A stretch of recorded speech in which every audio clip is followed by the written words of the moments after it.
Hey guys, this is Basketball Talk 77. And today's video is about my All-Star selections. I accidentally forgot to vote for the All-Stars. Wasn't sure when the voting was over, but I am here now, and I'm going to say which one of these I agree with and which one of them I don't. Now, let's start off with West starters. Of course, it's Steph Curry. He's been averaging something like 37 points in the last 10 games, which is insane. 29.9 points, 5.4 rebounds, 6.2 assists, 93.5% from the free throw line. That's his best season where he shot a lot. 2019-20 doesn't really count. 3-point percentage 42.3, and field goal percentage 48.6. Now that's probably a little low for him, but he's carrying harder than he ever has before, so makes sense. Field goal percentage still pretty high. He's been averaging higher points than he has since his 2015-16 campaign. Better than his 2015 MVP campaign. So that is pretty crazy that he's able to average almost 30 points. Well, the whole defense is all around him and still with pretty good 3-point and field goal efficiency. So obviously he deserves to be number one. Now, next they say Luka Doncic got the next votes. Honestly, I would put Donovan Mitchell in this position. Now, again, we can look at Donovan Mitchell's stats. They're impressive. They're not amazing, though. But what really matters is that the Jazz are like 24-6, the first seed. And I think that counts for something because the Jazz are here, 24-6. And the Mavericks are all the way down here, below 500. And yes, Donovan Mitchell might have more help, but I just think that being that high counts for something. Is it close? Yes, absolutely. And I'm completely fine if you say Luka Doncic deserves that spot. Then, of course, small forward and the captain for the West has to be LeBron James. Honestly, he deserves to be captain, but there's not much to say about him. He's LeBron James. Of course, next forward, honestly, this could be between Paul George or Kawhi Leonard. Paul George more is a redemption story, but as for pure statistics and skill, it's obvious Kawhi Leonard as the leader of the team, and Kawhi Leonard leads in points, lower in rebounds and assists, but only very narrowly. And field goal percentage, Kawhi Leonard leads. So Kawhi Leonard, although his lead is narrow in most of these categories or not a lead at all, I still think he's a superior player, Paul George, so I agree with this. And then finally, center, obviously Nikola Jokic for the West starters. There's really no one else that is as good as him when it comes to the center position. His passing is high level.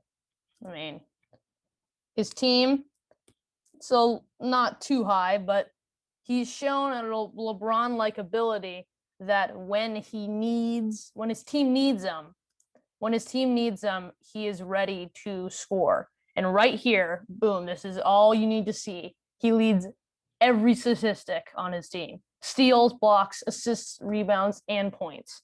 He's averaging 11.2 rebounds, 27 points, 8.6 assists. In fact, if this is one of my top two candidates for the MVP with Joel Embiid, which we'll talk about later. But yeah, right here, his statistics are amazing. And when his team needs him, when Jamal Murray isn't doing well because he's inconsistent, Nikola Jokic steps up. Let's move on to the East starters. Of course, Bradley Beal, averaging like 32 points. Giannis is a lock, another MVP candidate. Kyrie Irving, honestly, that could go either way for me. I'd say probably what hurts James Harden's case is that he might not even be voted for since he spent most of the season in the West, or like half in the East and half in the West, and he wasn't playing very well in the West. But really, James Harden, I mean, he's probably on the second team. He's probably on the backups. Eastern Conference backup. Yeah, here he is. He is in the second lineup. I don't think he's a starter though. He'll be on the bench. But honestly, it's pretty similar because Kyrie Irving did take a break, and so did James Harden. But James Harden, I'd say, deserves to be the All-Star starter because James Harden has been the key to the Nets being successful. In my opinion, I think that like the reason I didn't think the Nets would work is their defense mainly, and the fact that the stars wouldn't coexist together because they're more like isolation players.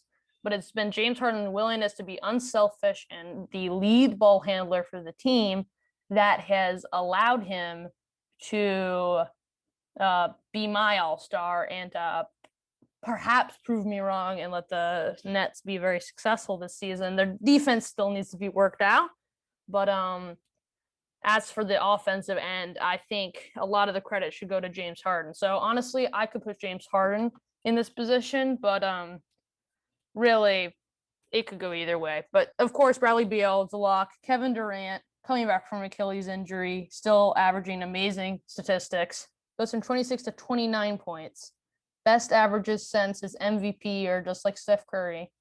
And he's on just a dominant player right now. And the story fits too. So he not only is an MVP candidate, but definitely worthy of being a captain.